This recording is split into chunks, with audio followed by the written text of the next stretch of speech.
This story starts like many others, with everything falling apart with the end of the world. But this time, it wasn't just one thing that caused it, it was a bunch of crises happening all at once. A pandemic, war, economic decline, and food shortages. But these ominous signs weren't where things stopped. The real disaster came when these game-like characters, known as monsters, showed up, and they nearly pushed humanity to extinction. Well, what happened after was pretty predictable. Just like in the novels, metahumans with special powers started showing up.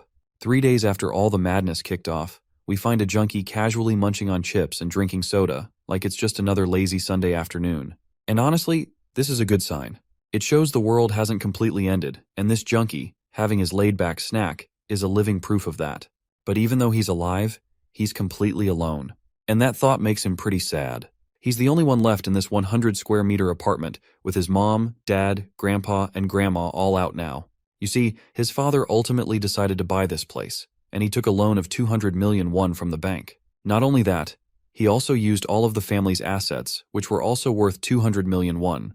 The reason our protagonist is staying here despite not being born into wealth is because there was a condition to qualify for certain tax benefits. To receive these benefits, someone had to live in the property for at least 2 years. Since the protagonist's family couldn't leave it empty, he ended up staying there in order to fulfill this requirement. That's why he's been stuck in this apartment, locked in ever since the sudden apocalypse hit. He looks at his phone, no internet connection, which leaves him even more saddened. But just then, a loud roar shakes the area. He cranes his neck up and spots a monster gliding through the sky, heading straight for his apartment. As it gets closer, it opens its filthy mouth, ready to devour him. The guy gets absolutely boggled out of his mind when he realizes that this thing is about to eat him alive. But as he braces for the end, something odd happens. He looks in front of him and notices a system notification flashing on his screen, telling him that a subject who wasn't even permitted entry is trying to enter. As surprising as it seems, our boy is not surprised to see this system window at all, because the defense mechanism is the only reason he's made it this far. But this system has also become one of the worst nightmares as well. He tries everything, swinging at the door, kicking it as hard as he can, but it just won't open. It's been 3 days since the world ended, and this damn ability is the only thing keeping him alive. But it's also the reason he's trapped inside this apartment. He sits quietly in the night, alone, staring at the system window flashing in front of him. It says that the ultimate shut-in cannot leave the house. Of course, this pisses him off. He's been dragged into this mess, and now he's being given some fucked up title as if it's like most glorified shit to have. He feels powerless, having no control over his situation. His biggest problem has started to surface now, which is his food supplies. The electricity has been cut off since yesterday, and he's been surviving on side dishes from the fridge. But those won't last much longer, and all he has left are a few packets of ramyeon. Right at that moment, his system window pings with a notification telling him that he has hunted a calican and earned a significant amount of EXP in the process. His skill level has also increased because of that. The guy is completely bewildered to hear this. He looks outside and sees the monster's lifeless body lying on the ground, only to realize that now it's the monster being eaten alive by those damn goblins. It's hard for him to swallow that he literally hunted the monster in self-defense without even realizing it. Meanwhile, the system is notifying him that he's gained a new skill and that a nearby loot has met the requirements, and it's now calculating the loot. Just then, he hears a bunch of nasty roars. He looks down and sees the goblins going absolutely crazy after devouring the monster's flesh. It seems like the food they were partying on is starting to disappear, and the goblins are pissed to see it slipping away from their grasp. The reason the body is disappearing is tied to the system. The system then states that the loot calculation is complete, and our protagonist has received around 2.2 million won. Right at that moment, the lights in the room flicker on, meaning the electricity has been suddenly restored.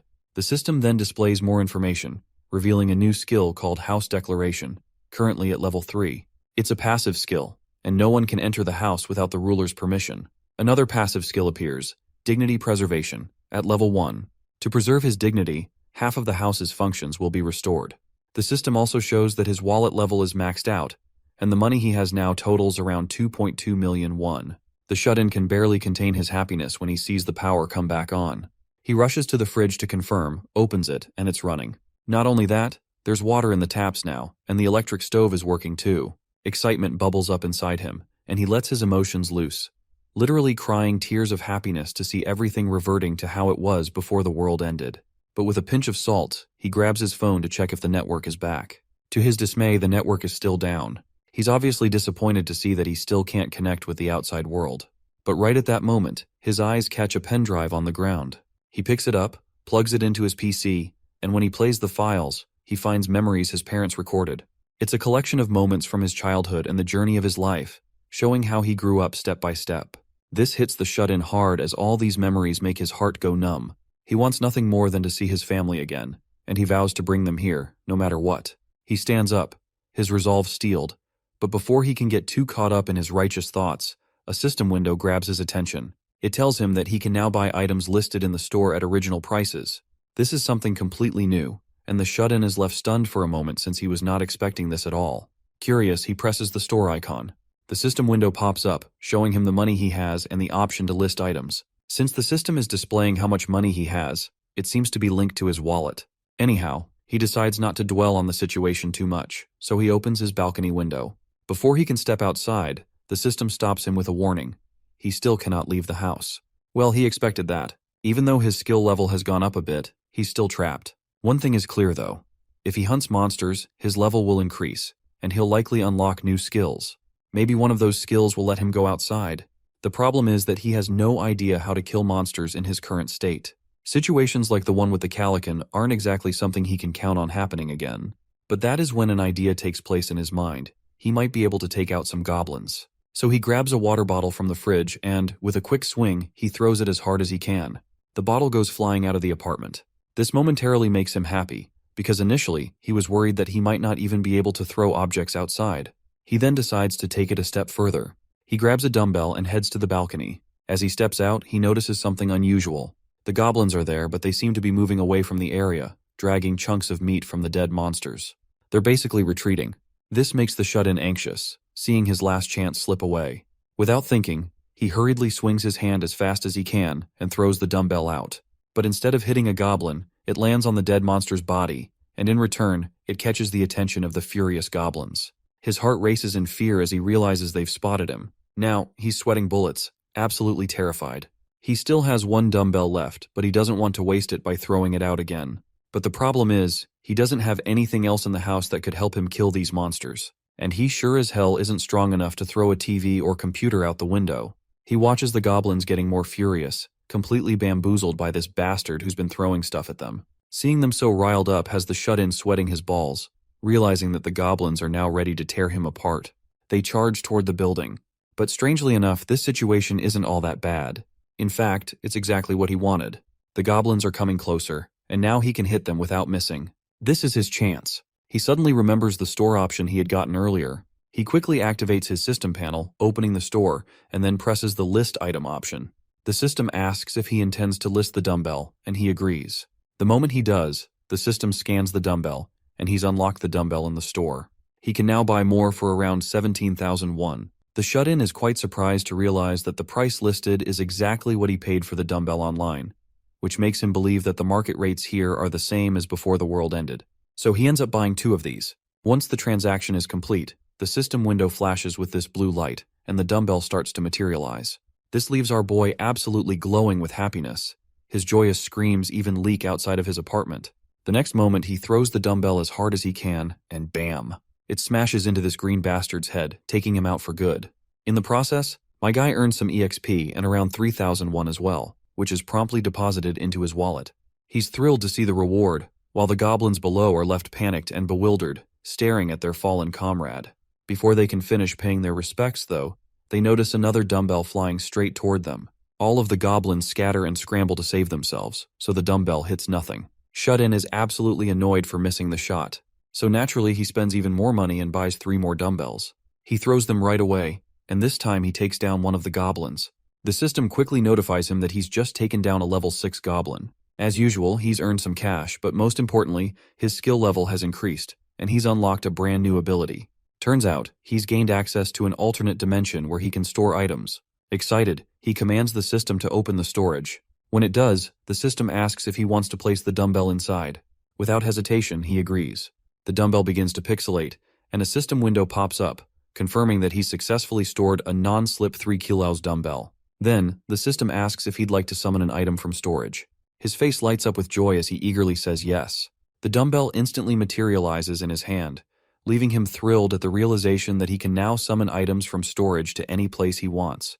With the dumbbell back in hand, this bastard grins with this wicked smile because he could barely contain his intrusive thoughts he is having, already imagining all the possibilities this new skill offers. So he decides it's time to execute his ultimate plan. He takes his sweet time buying dumbbells and storing them all. Once he's done, he commands the storage to open, and with a single command, a bunch of dumbbells appear, as if he's holding the key to the gates of Babylon. He lets them rain down like he's Gilgamesh himself.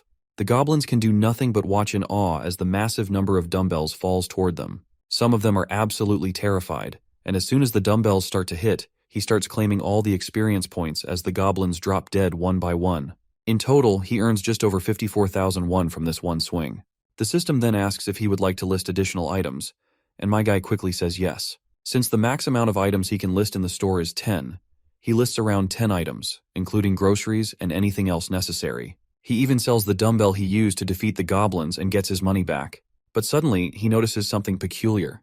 Apparently, he's just lost 1-1. He thinks for a moment about what might have caused it, and then it clicks in his mind. It's probably because the refrigerator is on, and the electric, gas, and water bills must be eating into his money. This news is pretty concerning for him because he doesn't have any way to make more money to cover his household expenses. You see, after he hunted the goblins by dropping dumbbells on them, those stinky cowards ran away and abandoned their old home. Since then, he's only managed to kill 2 more goblins, and he's not sure if there are any other creatures left in the area to hunt. When he looks below, all he sees is the rotten head of a dead monster. Shut-In knows that if he doesn't find something to hunt soon, he's screwed. So he has to figure something out, no matter what. He stares up at the sky with his dejected face, hoping to spot a flying monster he can hunt. And it looks like luck is on his side, because he suddenly spots a giant monster gliding straight through the skies. Shut-In is momentarily shocked, but he doesn't want to waste the opportunity that fate has handed him. He quickly rushes to prepare for the hunt. He ties a big spoon to a ladder and extends it over the balcony, since he can't step outside the boundaries. Then, he starts flashing the shiny spoon to grab the monster's attention. Not surprisingly, the monster finally notices the shine coming from the building, and as soon as it locks its eyes on him, it charges straight toward Shut-In to try and eat him alive. Shut-In is pretty pleased to see he successfully baited this dumb monster, and when it collides with the barrier, its head bounces back. Shut-In is confident this is a done deal, and Level Up is on his way. But just then, the monster starts flapping its wings violently, sending powerful gusts of air at Shut-In. The air pressure from the monster's wings is so intense that Shut-In can barely stand, constantly getting pushed back. Eventually, the monster vanishes from sight. But when our boy peeks through the balcony, he's shocked to see the creature sitting right outside his window. The creepy thing roars at him with its mouth wide open, its twisted tongue dangling around, saliva dripping as it eyes our boy like a tasty snack. Shut-In, on the other hand, is too terrified to move. The monster then shuts its mouth and slams its hard beak into the barrier.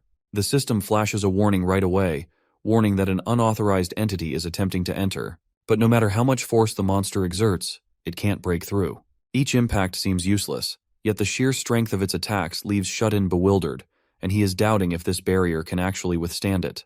He doesn't want to take any chances. So he quickly opens his store and checks out all the listed items he can buy. From what he's observed so far, the loot calculator only activates when a corpse is nearby, and his goblin hunts haven't always been successful because of this very reason. Some survivors had taken the corpses of their fallen allies away, and those corpses weren't calculated as loot. In other words, if the distance between the body and the player exceeded a certain limit, the loot calculator wouldn't activate. Shut-In doesn't want that to happen, so he wants to figure out if there's a way to take down the monster in one shot. That's when he notices the 900 milliliter bottles of canola oil stacked in his store. Without wasting any time, he quickly buys 10 of those bottles. As soon as the transaction is complete, all 10 bottles appear right at his feet. He grabs them all, then places a pan on the stove. He pours all the oil into the pan and turns on the heat. Next, he grabs his broomstick and wraps a bunch of disposable paper around it, taping it securely. He soaks the paper with oil, then opens his store again and lists the boiling hot canola oil. The system successfully announces that the boiling hot oil has been listed. After that, he grabs the lighter and gets ready to torch the soaked paper. The paper quickly catches fire, and when he walks to the window, we see that the monster is still perched on top of his apartment, waiting for its prey to come outside. Little does the monster know, its prey is actually the predator, and the monster is about to learn that the hard way. Shut-In quickly summons the canola oil, and all of the boiling hot oil pours right over the monster's head as soon as the system window activates. The oil splashes down on it, and the monster starts screaming in agony, which is quite understandable. But the pain doesn't end there, because Shut-In is ready to turn up the heat. figuratively and literally. As soon as the fire touches the oil-soaked monster, it ignites instantly. The monster's deafening screams of agony are like music to our boy's ears, a victory whistle he can almost hear. Eventually, the monster begins to collapse to the ground, and the sight of it getting cooked alive is so horrible that Shut-in's face momentarily sours. As soon as the monster hits the ground, its misery comes to an end. The system window pops up, congratulating Shut-in for successfully defeating a Calican. He's awarded a massive amount of EXP, his skill level increases, and he even unlocks a new skill. But that's not all. The system also detects the hunted monster and registers it as loot. Once the loot calculation is complete, he receives a reward of just over 9 million won. Shut-in goes bonkers to see such a massive amount of money. He can hardly believe his eyes. But before he can fully recover from the shock, another notification pops up, which reveals that the requirements have been met, and territory expansion is now underway. Suddenly, the entire building starts shaking like crazy, or at least this is what Shut-in is feeling. He also feels a strange sensation gripping his heart, and his perspective begins to expand. This strange feeling intensifies, making his heart ache even more while his senses continue to grow and grow. At one point, he literally starts seeing into the other apartments in the building, where he finds a surviving family in there, which completely bewilders him. He'd never thought there were neighbors living here besides him. His eyes suddenly change color, and he has no idea what's happening to him. For some reason, he can see people now, but he doesn't understand why. Just as suddenly, he recovers and starts observing things around him as he normally does. Then, the system introduces these unexpected neighbors. The first adult is Choi Hyung-jun, a husband in his late 30s. The second adult is Park Hae-won, his wife, also in her late 30s. Together, they have two daughters, Choi Na-yeon, their 6-year-old firstborn, and Choi Se-yeon, their 3-year-old second child. The system goes on to state that these individuals meet the requirements to be taken in as citizens of his territory. It asks him if he would like to grant them citizenship. Shut-in is obviously not sure if he should grant him citizenship or what would happen if he didn't grant them. The system immediately answers that any beings not granted citizenship will be expelled from the house and left vulnerable to monster attacks. Faced with this stark reality, Shut-in decides to take the high road. Instead of being a selfish shut-in, he chooses to be a generous landlord. Once the command is given, the system announces that Choi Hyung-jun, Park Hae-won, Choi Na-yeon, and Choi Se-yeon have all been granted citizenship. Shut-in feels pretty great about this, because he might have unlocked other skills related to citizenship too. So he decides to check. That's when the system announces his new skill, which is known as Ultimate Eyes. But Shut-in isn't fully satisfied yet, so he tries to scan the system to see if there's anything else related to citizenship. The system flashes a new notification regarding skill, which is known as Ruler's Declaration, a passive skill. This skill ensures that no one can enter the house without the ruler's permission. There's also an icon called Citizenship Management. Shut-in quickly decides to explore it because this is exactly what he was looking for. When he opens it, he sees that all 4 citizens are listed, along with their power levels and trust levels. But the detail that stands out to him is that he can hold up to 600 citizens. 600 is no small number, it's pretty staggering. He presses on one of the citizens' names and sees all the information about them. There's even data on their experience distribution rate and money distribution rate. He's also given 2 options. He can assign a quest to this citizen or expel them from his territory. He has no idea what the experience and money distribution rate are all about, but he guesses it might refer to how much experience and money the citizens share with him, and the fact that he can control the rate. Well, this sounds like a cheat code to him as he is the one to decide how much money he wants. He then notices the quest option and wonders how it works. Out of curiosity, he presses the button. A new screen pops up, allowing him to customize the quest description, deadline, reward, and even the penalty for failure. Without much thought, he quickly assigns Choi Hyung-jun a simple task: kill 1 goblin within 168 hours. The reward? A small amount of experience. The penalty? Nothing, at least for now. The system prompts him to confirm the quest. But before pressing yes, Shut-in starts wondering just how far he can push the penalties. To test it, he changes the penalty to death upon failure. To his shock, the system accepts the prompt without hesitation. He doesn't confirm the quest though, and the system cancels his request automatically. There's no way he'd actually kill someone over failing a quest. He is quite troubled to see this actually. The idea that he has the power to kill any citizen at any time, just with a penalty, makes him deeply uneasy. He starts thinking about what he should do now, and that's when he uses one of his newly acquired skills, the Ultimate Eyes. His perspective begins to broaden, and he can literally see everything. Once again, he spots the family down there. The family seems troubled, and the wife asks her husband what they're supposed to do now. The husband, Hyung-jun, has no clue what they're supposed to do. The least he can do is go out and fetch some water, so he tells her to stay here with the kids and wait for him. But his doting wife, Haiwan, isn't on board with that idea since the area outside is crawling with monsters. Hyungjun knows this too, but he doesn't really have another choice. His wife then points out that he might not even find water, but he reminds her there's a convenience store nearby, and since it's a pretty big one, so there should be something there. The thirsty kids start begging their father for some water, which only makes Hyungjun feel even more pressured to go outside. Finally, he decides he has no choice but to venture out and get what his family needs the most. He tells his wife to trust him, promising he'll come back soon. Since Hyewon doesn't have a better option, she lowers her head and lets him go, though it's clear she's terrified. At that exact moment, my guy shuts off his skill and suddenly, we're snapped back to his apartment. Our shut-in didn't realize just until now how bad things had gotten out there. He opens his store interface in order to see if he can increase the store storage. When he activates his window skill, he notices that all 3 storage-related skills are still at level 1. But the good news is they can be upgraded with just single points, and he currently has 3. This realization makes him happy as hell. The system prompts him, asking if he wants to increase the level of the ultimate shut-in store skill. Without a second of hesitation, my guy chooses yes. The system window lights up with a glowing blue light, and once the upgrade is complete, the system announces that the store is now at level 2.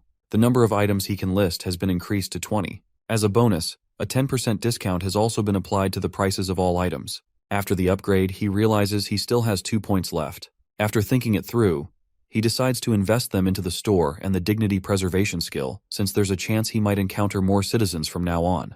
Eventually, he ends up leveling up his store again. Once it hits level 3, the number of items he can list jumps to 40, and he unlocks a new feature, the ability to restore items. It's basically a function that can turn old, worn-out items back into new ones. It doesn't sound half bad, and honestly, my guy is thrilled he pushed the storage level to 3.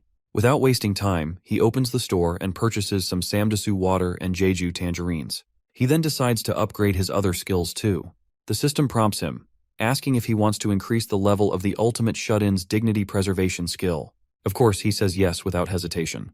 My guy has a clear plan in mind. If he provides essentials like electricity and water to his neighbors, he can request all sorts of things in return. With the dignity preservation skill now at level 2, he unlocks a new feature, the ability to register vassals, though Shut-In has no clue what that even means. Meanwhile, Hyungjun is ready to leave his house in order to provide for his family. Haiwon could barely stand to watch her husband leave them behind like this, but the man reassures their little girls that he'll be back shortly. He encourages them to be brave and protect the house while he's gone.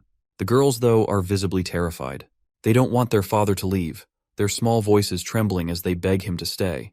Hyungjun then gives each of them a gentle pat on the head and promises he'll bring back food and water for everyone. He tells them to listen to their mother while he's away. But then, one of the girls reaches her breaking point.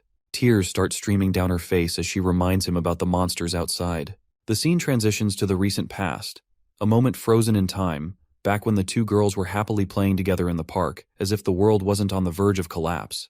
But then everything changes. Chaos erupts as goblins suddenly flood the streets. The girls freeze, the joy on their faces replaced by sheer terror. They bolt from the playground as fast as their little legs can carry them.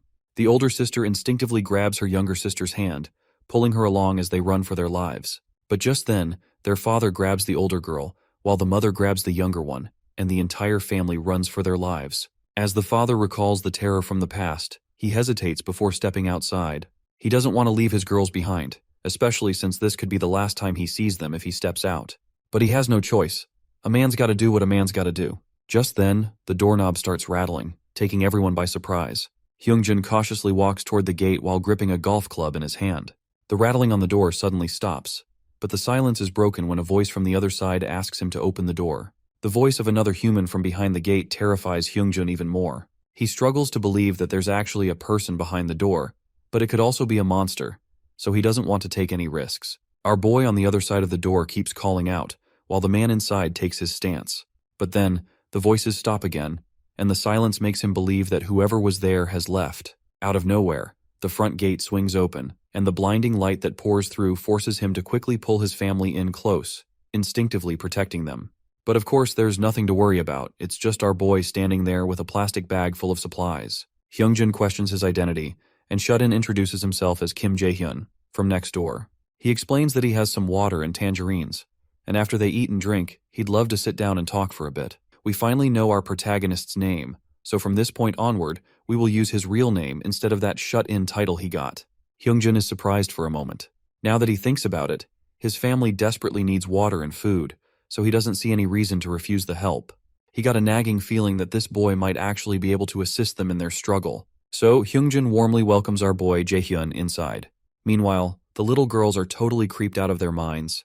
They have no idea who this stranger is, and their unease is written all over their faces. Their hesitation is so obvious that even Jaehyun can sense the tension, which makes him wonder if his sudden appearance gave them too big of a shock. As he sits there, he looks around and notices how dark the place is. It's clear that this family has intentionally covered the entire apartment with curtains, which he finds to be a pretty clever move. It definitely reduces the chances of being spotted or attacked by monsters. The first thing on Jaehyun's mind is to bring some light into the room. He focuses his thoughts on this single task, and suddenly, the room lights up. Hyungjun is left surprised to see the lights come back on, while Jaehyun pulls out a bottle of water and tells him to just treat his children with this, as there's no time to be surprised. The man grabs the water bottles and hands them over to his girls. Both thirsty girls start gulping down the water, and each sip feels more satisfying than the last. Seoyeon, the younger girl, even chokes a little from drinking too fast. Once they're done drinking, Jaehyun decides to treat them to something else. He pulls out a tangerine and hands one over to Seoyeon. The girl's eyes light up as she drools at the sight of the sweet, juicy fruit. But before she can dig in, her mother decides to peel it for her. After removing the peel, she feeds the tangerine to her daughter. The juicy sweetness bursts in Seoyeon's mouth, sending her neurons into absolute overdrive. Her cheeks tingle with the sensation, and she can barely hold back her excitement. Her mother asks if it's good, and Seoyeon nods, barely able to contain her joy as she responds with a simple yes. The older sister Nayeon eagerly starts asking for some tangerine too. Once she takes a bite, her reaction mirrors her little sister's, which is just pure joy as the sweetness takes over her senses. Meanwhile, Jaehyun is bombarded with notifications from the system. It seems the trust levels of the entire family toward him have increased. Seoyeon's trust has even reached 50, unlocking her loyalty stat, which has now surpassed 30. The system informs Jaehyun that Choi Seoyeon has fulfilled the requirements to be registered as a vassal and has even reached level 2. He reflects on this for a moment.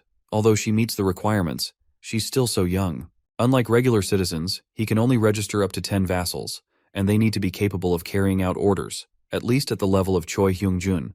Although the little girl's trust has skyrocketed, her father, Hyungjun, is still at 31. And since Hyungjun is the key person in the family, Jaehyun knows he needs to raise his trust even more. Suddenly, Hyungjun calls out to him and thanks him sincerely for all the kindness he's shown to his family. He admits he desperately wants to repay the favor, but isn't sure how he can do that right now. In response, Jaehyun decides they should step into the corridor for a talk.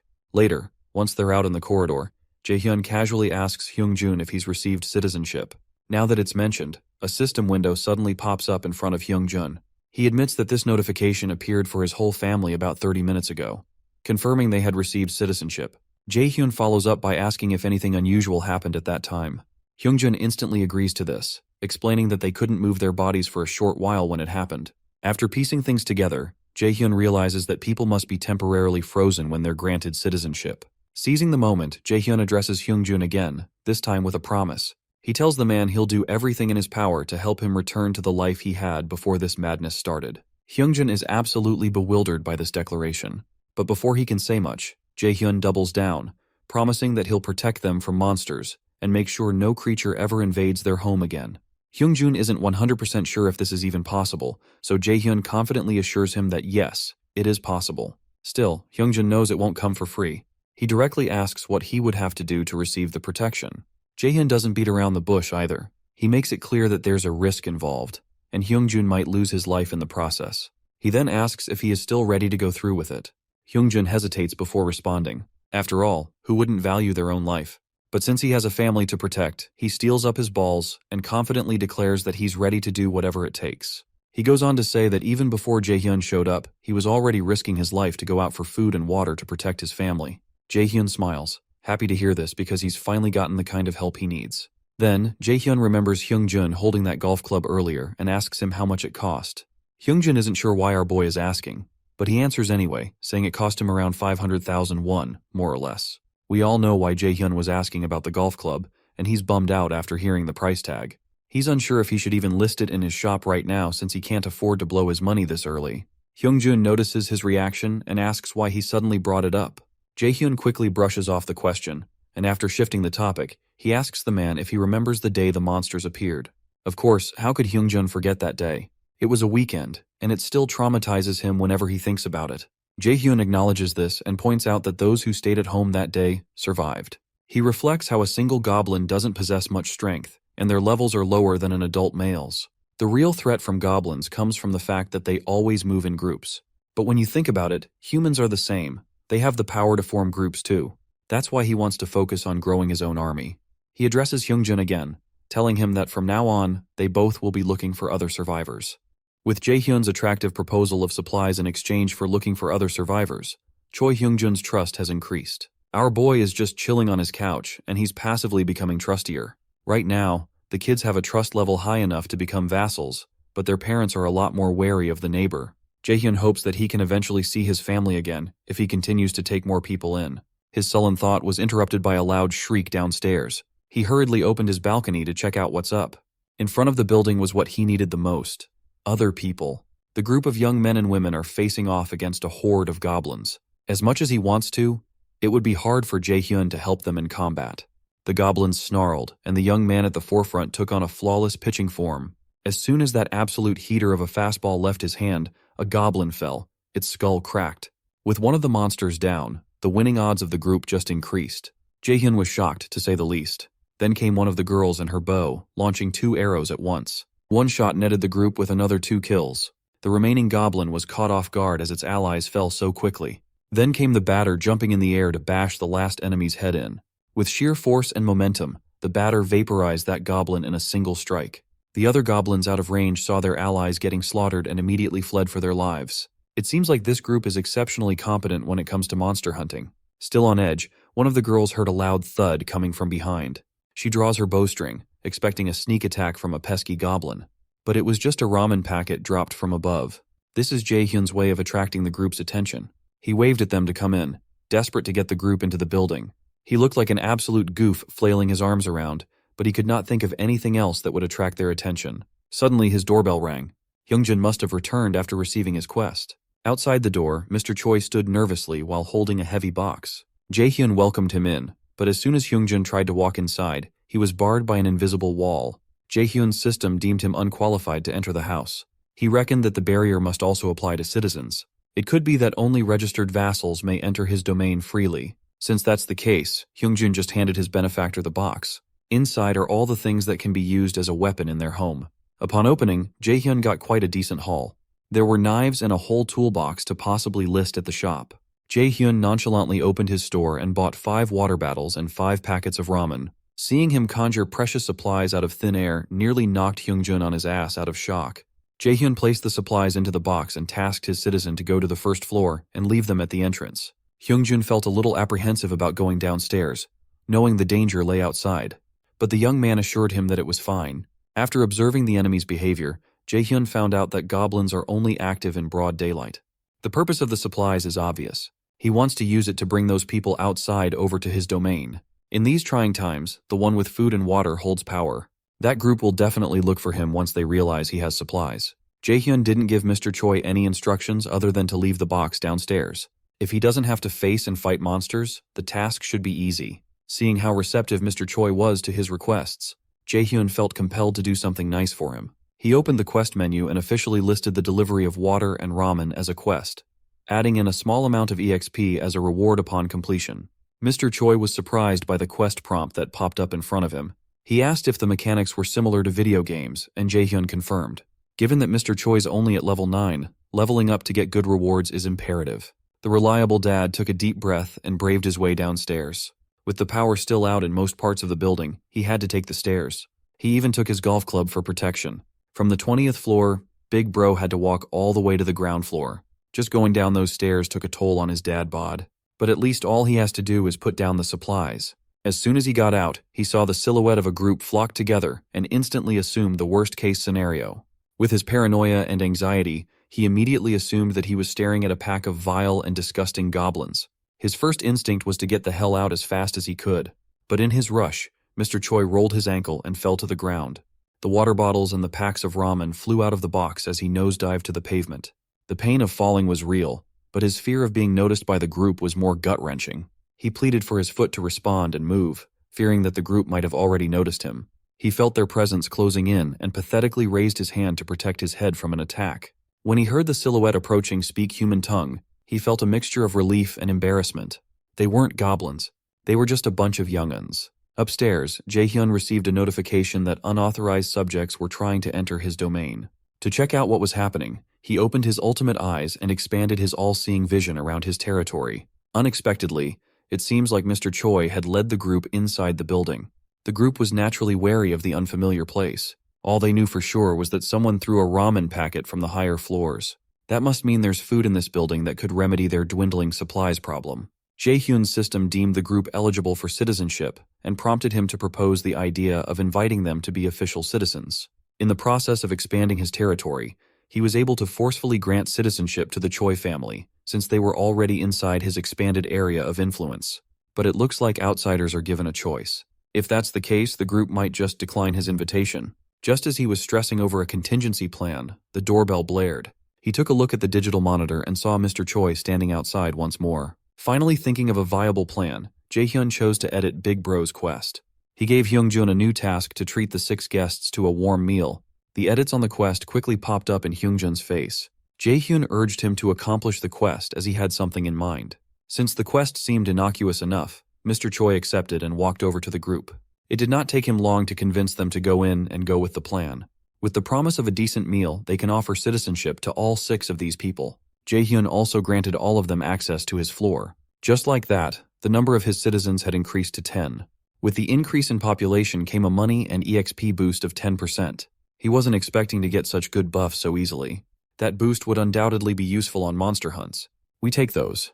Looking at the Citizen Management tab, he saw their names, levels, and trust points. On the lead is Ha Dongjeon at level 23 with 19 trust points. As for Kang Deoksu, Kim Ga-young, Yu Hyerin, Kim Gaeon, and Moon Byung-ho, they all hover around levels 10 to 17 with varying trust points.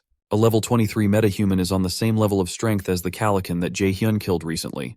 Curious, he singled out Ha Dongjeon and saw the awakened ability simply called Baseball Throw. It's a D-rank skill that consumes stamina to increase the power of a thrown ball by 3 times. In reality, depending on who throws the baseball, it can become a lethal weapon. But if there's a skill that multiplies its power by 3 times, it becomes an incredibly fearsome weapon. It's a perfect hunting skill to kill monsters. As for Ha Dongjeon's trust, it can steadily be increased in various ways. For now, Jaehyun set the EXP distribution rate for all 6 of them to 70%.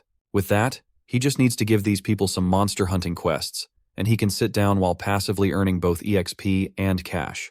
He could not help but feel like he was playing an auto-hunting game. But he still needs to get to know these people to gauge if they're a good fit. They could be the key to making his reunion with his family possible after all. Out of the blue, Ha Dongjeon's trust level has increased without Jaehyun doing anything. It wasn't only him. Even Kim Ga-young and Yu Hyerin's trust levels have gone up too.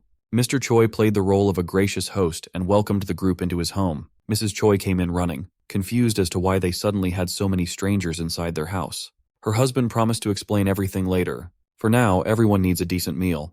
Without prior notice, it would take her a bit of time to prepare something from scratch.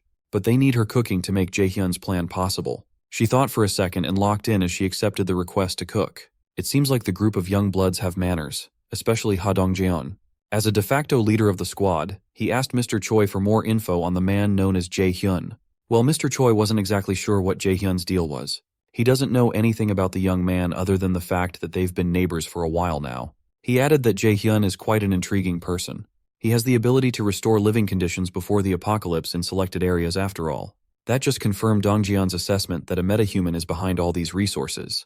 He reckoned that Jaehyun must have a broken ability to be capable of giving away precious supplies for free. Thankfully, Dongjeon was smart enough to not get any funny ideas.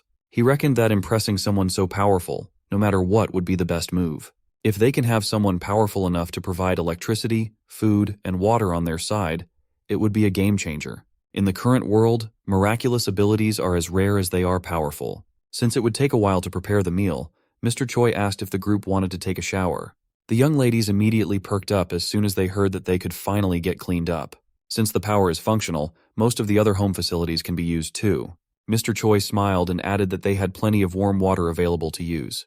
The thought of getting 3 days' worth of grime washed out of their body was heavenly enough. You add warm water to that, and the ladies were hyped. Since the Choi household has a bathroom in the living room and master bedroom, the two ladies can go ahead and wash up first. They looked at him like he was the messiah, but the boys were still apprehensive. Dongjeon reckons that this enigmatic Jaehyun dude must be a metahuman with an ability far more powerful than his. When one of the guys suggested that they beat up their benefactor to see who was stronger, Dongjeon scolded his junior to stop talking nonsense. They should try to impress their benefactor if anything. He even went as far as to beg the lunatic to sit tight, don't do anything stupid, and just stay quiet.